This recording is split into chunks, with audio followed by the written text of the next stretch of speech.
ఉషోదయం ప్రేమించు కాపరి ఉషా కిరణాలు ఉదయకాలపు వాక్య ధ్యానంనకు మిమ్మల్ని ఆహ్వానిస్తున్నాం. ప్రార్థనతో ఈ ఉదయకాలపు వాక్య ధ్యానంలోకి వెళ్దాం. మమ్మల్ని మిక్కిలిగా ప్రేమిస్తున్న పరలోకపు తండ్రి, ఈ ఉదయకాల సమయానికై వందనములు. మమ్మల్ని ప్రేమించి మరి ఒక దినమును అనుగ్రహించి ఇలాగూ నీవు కాచి కాపాడి నడిపిస్తున్న విధానాన్ని బట్టి స్తోత్రములు చెల్లించుకుంటున్నాం.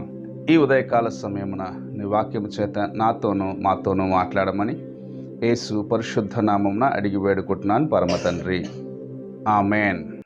ఈ ఉదయకాలపు వాక్య ధ్యానమునకు రోమీయులకు రాసిన పత్రిక 13వ అధ్యాయము 8వ వచనం నుండి 10వ వచనం వరకు చదువుకుందాం.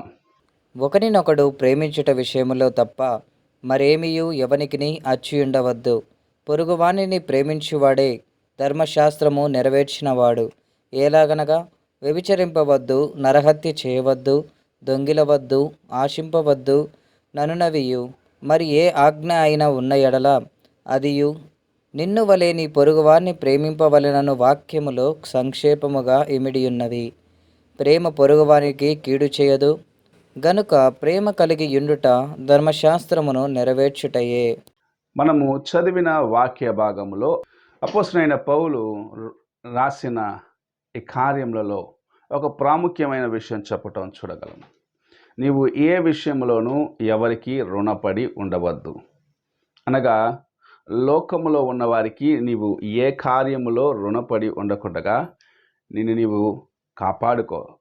కేవలము ప్రేమ విషయంలో మాత్రమే, అనగా ఒకరిని ఒకరు ప్రేమించుకొని, ఒకరిని ఒకరు ఆదరించుకొని, ఒకరిని ఒకరు దగ్గర చేర్చుకునే విషయంలో మాత్రమే మీరు రుణపడి ఉండాలి అన్న కార్యమును చెప్పటం చూడగలం. ఎందుకంటే ఒక వ్యక్తి ప్రేమ కలిగిన వాడిగా, తన యొక్క సహోదరును ప్రేమించేవాడిగా ఉన్నట్లయితే తాను ఇతరులకు ఎటువంటి కీడు తలంచడు. మనము చూసినట్లయితే పరిశుద్ధ గ్రంథంలో ప్రభు 10 ఆజ్ఞలు ఇచ్చినప్పుడు అందులో చివరి భాగంలో మనము చూసినట్లయితే నరహత్య చేయవద్దు, దొంగిలకూడదు, అబద్ధ సాక్ష్యం పలకవద్దు, నీ పొరుగు వానిదైన దేని ఆశించవద్దని కొన్ని కార్యములు చెప్పటం చూడగలం. ఈ కార్యములు మన జీవితంలో ఎప్పుడు సంపూర్ణమవుతుందంటే మనము మన పొరుగు వారిని, మన యొక్క స్నేహితులను పూర్ణ హృదయముతో ప్రేమించినప్పుడు, పూర్ణ మనసుతో వారిని మనము దేవుని ప్రేమతో వారిని ప్రేమించినప్పుడు మనము వారికి ఎలాంటి కీడు తలంచము. ఎందుకంటే ఎవరి హృదయంలో అయితే ప్రేమ ఉంటుందో, ఎవరి హృదయంలో అయితే దేవుని యొక్క సమాధానం ఉంటుందో, ఎవరైతే ఇతరులను ఆయన వల్ల ప్రేమించగలరో వారు ఎన్నడూ ఎవరికి కీడు తలంచరు. మన ప్రభు అయిన యేసుక్రీస్తు ఆ ప్రేమను సిలువ మీద మన కోసము చూపించి వెళ్ళినాడు. ఆయనను సిలువ మ్రానుపైన వ్రేలాడదీసి గాయపరుస్తుంటే ఆయన చేతులకు కాళ్ళకు మేకులు కొట్టి ఆయన తలలో ఉన్న ముళ్ళ కిరీటము ద్వారా రక్తము కారుతూ ఉంటే ఆయన సిలువ పైన పలికిన మాటలు మనం చూసినట్లు అది ఆయన ప్రాముఖ్యముగా చెప్పిన, తండ్రి వీరు ఏమి చేయుచున్నారో వీరు ఎరుగరు గనక వీరిని క్షమించమన్న మాటలో ఎంత ప్రేమ ఉన్నదో మనము గ్రహించుకోగలం. ఎదుటవాడు ఆయనను గాయపరుస్తూ ఉన్నాడు. ఎదుటవాడు ఆయనను చంపివేసేదానికి, అనగా ఆయనను సిలువ పైన వ్రేలాడదీసి ఆయన యొక్క ప్రాణము ఎప్పుడు పోతుందో అని ఎదురు చూస్తున్న వ్యక్తి కోసము తండ్రి యొద్ద ప్రార్థన చేసిన కార్యం ఏమిటంటే, వారు చేయించిన కార్యం ఏమిటో వారు ఎరుగరు గనక వారిని క్షమించమంటూ. ఈ మాటను చెప్పాలంటే నిజముగా మనకు ఎంతో ప్రేమ, ఓర్పు, సహనము మన జీవితంలో ఉండాలి. ఆ ప్రేమను ప్రభువైన యేసుక్రీస్తు మనకు చూపించి వెళ్ళినాడు. ప్రేమ ఉన్నప్పుడు ఇతరులకు కీడు తలంచము. ప్రేమ ఉన్న వ్యక్తి ఇతరులను గాయపరచని ఇష్టపడడు.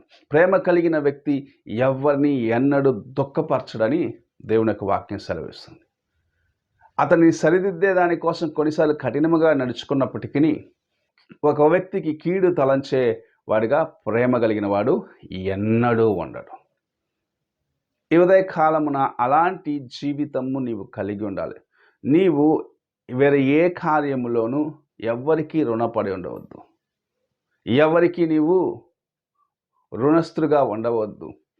ప్రేమ విషయంలో మాత్రమే, ఒకరిని ఒకరు ప్రేమించుకునే దాంట్లో మాత్రమే మీరు రుణపడి ఉండుడి అని ఇక్కడ పౌలు భక్తుడు చెప్పటం చూడగలం. మన జీవితంలో ఎంతమందిని మనము ప్రేమతో ఆహ్వానించగలుగుతున్న మన జీవితంలో, వారు మనకు కీడు తలంచిన వారిగా ఉన్నప్పటికీ, వారు తలపెట్టిన కార్యములు మనల్ని ఎంతో గాయపరిచినప్పటికీ, వారిని ప్రేమించగలిగిన మనస్సు మనకున్నదా, నీకు ఉన్నదా అని పరీక్షించుకోవాలి.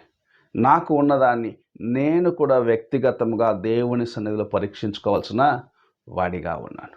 ఉదయ కాలమున నీవు ఎలాగ ఉన్నావో ఒక్కసారి నీ హృదయాన్ని ప్రశ్నించుకో.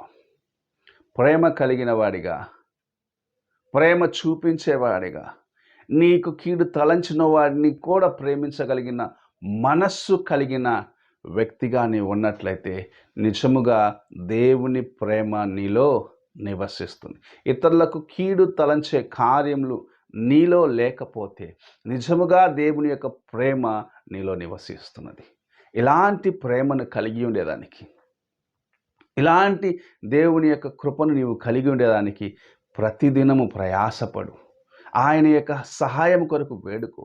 నీ శత్రువులను ప్రేమించడానికి ఆయన నీకు కృపను అనుగ్రహించినట్లుగా నీకు ఓర్పు సహనమును ఇచ్చేదానికి ప్రభు దగ్గరికి నీవు ప్రతిదినము వెళ్ళాలని ప్రభు ఆశిస్తూ ఉన్నాడు. ఈ ఉదయకాల సమయమున నీవు ఎలాగున్నావో ఒక్కసారి నీ హృదయాన్ని ప్రశ్నించుకో, పరీక్షించుకో. ప్రార్థన చేసుకుందాం. మమ్మల్ని మిక్కిలిగా ప్రేమిస్తున్న పరలోకపు తండ్రి, ఈ ప్రాతకాల సమయమున మీరు మాకు అనుగ్రహించిన నీ వాక్యమును బట్టి వందనాలు చెల్లించుకుంటూ, మేము ప్రేమ విషయంలో మాత్రమే ఇతరులకు రుణపడి ఉండేదానికి మాకు సహాయము చేయము. మేము ఎవ్వరికి కీడు తలంచకుండగా, ఎవరు మా పైన కోప్పడేదానికి, మా పైన నాయన మాకు విరోధముగా మాట్లాడేదానికి నా ప్రవర్తన కారుగా ఉండకుండా నన్ను కనికరించి నడిపించమని, నీకోసమంతం వరకు నమ్మకముగా జీవించి సిలువ పైన నీవు చూపించిన అమూల్యమైన ప్రేమను ఇతరులకు చూపించే కృపను అనుగ్రహించమని యేసు పరిశుద్ధ నామమున అడిగి వేడుకుంటున్నాను పరమ తండ్రి. ఆమేన్. తండ్రి అయిన దేవుని ప్రేమ, కుమారుడైన క్రీస్తు కృప, ఆదరణకర్త అయిన పరిశుద్ధాత్మిక సహవాసము ఇప్పుడును ఎల్లప్పుడూ తోడై ఉండి సదాకాలము నడిపించునుగాక. ఆమేన్.